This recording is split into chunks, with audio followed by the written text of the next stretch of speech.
새벽 4시, 천둥 소리는 비구름의 것이 아니었습니다. 1950년 6월 25일 일요일 새벽 옹진반도에서 강원도 양양에 이르는 38선 전역에 땅을 뒤흔드는 거대한 굉음이 울려 퍼졌습니다.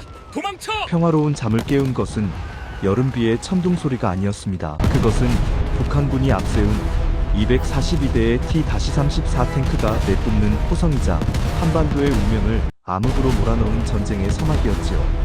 서울이 사흘 만에 함락되었습니다. 적의 탱크를 막을 길이 없습니다. 준비되지 않은 돌격 국군은 앞으로! 맨몸으로 전차를 적의 막아라! 철갑 괴물에 맞서야 했습니다. 후퇴에 후퇴를 거듭하며 한반도의 90%가 적의 수중에 떨어졌을 때 우리에게 남은 것은 낙동강이라는 마지막 보루뿐이었습니다. 여기서 밀리면 바다뿐인 절체절명의 순간, 과연 대한민국은 어떻게 다시 일어설 수 있었을까요? 오늘은 이름 없는 학도병의 절규부터 메가더 장군의 도박 같은 신의 한 수까지 대한민국을 구한 기적의 순간들을 되짚어봅니다. 낙동강 방어선, 여기서 밀리면 우리는 바다에 빠져 죽는다. 1950년 8월 대한민국 국군과 유엔군은 낙동강을 최후의 방어선으로 설정했습니다. 월튼 워커 장군은 군대에 엄중한 명령을 내렸습니다. 지켜내느냐 아니면 죽느냐, 이것은 단순한 구호가 아니었습니다. 당시 다부동 전투에서는 그야말로 지옥같은 사투가 벌어졌습니다. 밤낮으로 쏟아지는 포탄 아래 산등성이는 주인이 하루에도 몇 번씩 바뀌었습니다. 보급도 끊기고 물조차 부족한 상황에서 우리 군인들은 주먹밥 하나로 허기를 달래며 적의 파상 공세를 막아냈습니다. 특히 포화 속으로 뛰어든 수많은 학도병들을 잊어서는 안 됩니다. 펜 대신 총을 든 10대 소년들은 포항여중 전투에서 수백 명의 북한 정예군을 상대로 반나절 이상을 버텨냈습니다. 어머니, 저는 오늘 죽을지도 모릅니다. 하지만 무섭지 않습니다. 나라를 지켜야 하니까요. 어린 소년의 수첩에 적힌 피 묻은 편지는 오늘날 우리가 누리는 평화가 얼마나 무거운 희생 위에 세워진 것인지 말해줍니다. 도박인가 신의 한 수인가, 인천 상륙작전의 서막, 낙동강에서 처절한 방어전이 이어지던 그때 도쿄의 연합군 사령부에서는 세계 전쟁사에 남을 거대한 작전이 구상되고 있었습니다. 더글러스 메가더 장군이 제안한 인천 상륙작전이었지요. 주변의 모든 참모는 반대했습니다. 인천은 조수간만의 차가 너무 큽니다. 상륙이 가능한 시간은 단 몇 시간뿐이고 좁은 수로는 적의 매복에 취약합니다. 성공 확률은 5000분의 1도 되지 않습니다. 하지만 메가더는 단호했습니다. 적의 허리를 끊어야 낙동강의 포위망을 풀 수 있다. 불가능해 보이기 때문에 적도 방심할 것이다. 작전명 크로마이트. 1950년 9월 15일 새벽 거대한 함대 261척이 인천 앞바다의 안개를 뚫고 진입하기 시작했습니다. 사투의 현장, 월미도와 인천 상륙의 불꽃. 작전 시작 전 켈로 부대라 불리는 무명의 한국인 첩보원들은 목숨을 걸고 팔미도 등대에 불을 밝혔습니다. 그 빛을 신호로 미 해병대와 우리 해병대원들이 보트에 몸을 싣고 해안으로 달려들었습니다. 상륙 개시! 사다리를 걸어라! 월미도의 가파른 옹벽을 타고 기어오르는 병사들 위로 적의 기관총 소탄이 빗발쳤습니다. 수류탄이 터지고 파편이 비처럼 쏟아지는 가운데 우리 해병대는 귀신 잡는 해병의 기계로 적의 진지를 하나하나 격파해 나갔습니다. 불가능하다고 믿었던 상륙이 성공하자 적들은 혼란에 빠졌습니다. 허리가 끊긴 북한군은 보급로를 잃고 괴멸하기 시작했고 아군은 파죽지세로 서울을 향해 진격했습니다. 상륙 13일 만에 마침내 중앙청 국기계양대에 태극기가 다시 올랐을 때 온 국민은 거리로 나와 눈물을 흘리며 환호했습니다. 굳세어라 금수나, 흥남철수의 비극과 기적.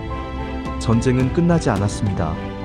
중공군의 개입으로 다시 전황이 어두워졌던 1950년 12월 함경남도 흥남항에는 피난민 10만 명이 몰려들었습니다. 영하 30도의 살을 애는 추위 속에서 군수품을 실어야 할 때에 피난민들을 태울 것인가를 두고 긴박한 결정이 내려졌습니다. 메러디스 빅토리오의 레너드 라루 선장은 결단을 내렸습니다. 무기를 버려라! 대신 저 사람들을 태워라. 정원 60명의 배에 무려 1만 4천 명의 피난민이 올라탔습니다. 배 안은 발 디딜 틈도 없이 빽빽했지만 그 좁은 공간에서 아기 5명이 태어나는 기적이 일어났습니다. 거친 파도와 적의 기습을 뚫고 거제로 향하는 그 길은 인류 역사상 가장 위대한 구출 작전으로 기록되었습니다.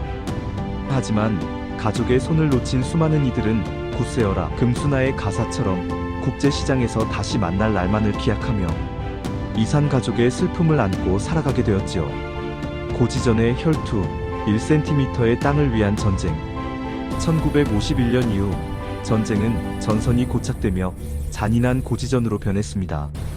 백마고지, 단장의 능선, 피의 능선.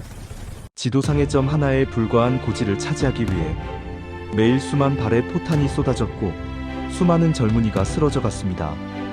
아침에는 우리가 점령했다가 저녁에는 적이 차지하는 소모전이 계속되었습니다.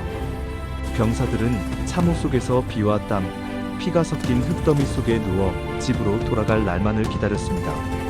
휴전 협상이 진행되는 동안에도 국경선을 조금이라도 더 밀어 올리기 위한 사투는 멈추지 않았습니다. 우리가 오늘날 보는 휴전선의 모습은 바로 그 마지막 순간까지 1cm의 땅이라도 더 지키려 했던 무명 용사들의 피로 그려진 선입니다. 잊지 말아야 할 대서사시, 대한민국이라는 기적. 1953년 7월 27일, 마침내 총성이 멈췄습니다. 한반도는 폐허가 되었고, 기네스북에는 세계에서 가장 가난한 나라로 등재되었습니다. 사람들은 말했습니다. 이 나라가 다시 일어서는 데는 100년이 걸려도 부족할 것이다. 하지만 보십시오. 전쟁터에 고아였던 아이들이 자라 세계적인 기업을 일구고 총을 들었던 학도병의 후손들이 K-팝과 K-컬처로 전 세계를 매료시키고 있습니다. 6.25 전쟁은 우리에게 씻을 수 없는 상처를 남겼지만 동시에 우리 민족이 얼마나 강인하고 위대한지를 증명한 실현의 용광로이기도 했습니다. 청중 여러분, 오늘 우리가 나누는 이 이야기는 박물관에 박제된 역사가 아닙니다.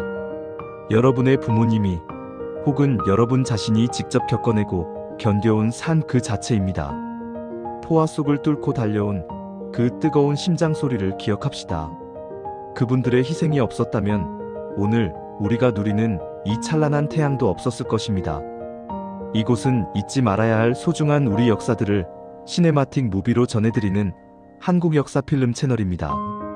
우리 민족의 뿌리인 역사서 삼국유사, 삼국사기부터 일제강점기와 근현대사까지 잊어서는 안 될 우리 역사 이야기들을 다룰 예정입니다. 구독과 좋아요는 이 기록들을 여러분들께 들려드리기에 큰 힘이 됩니다.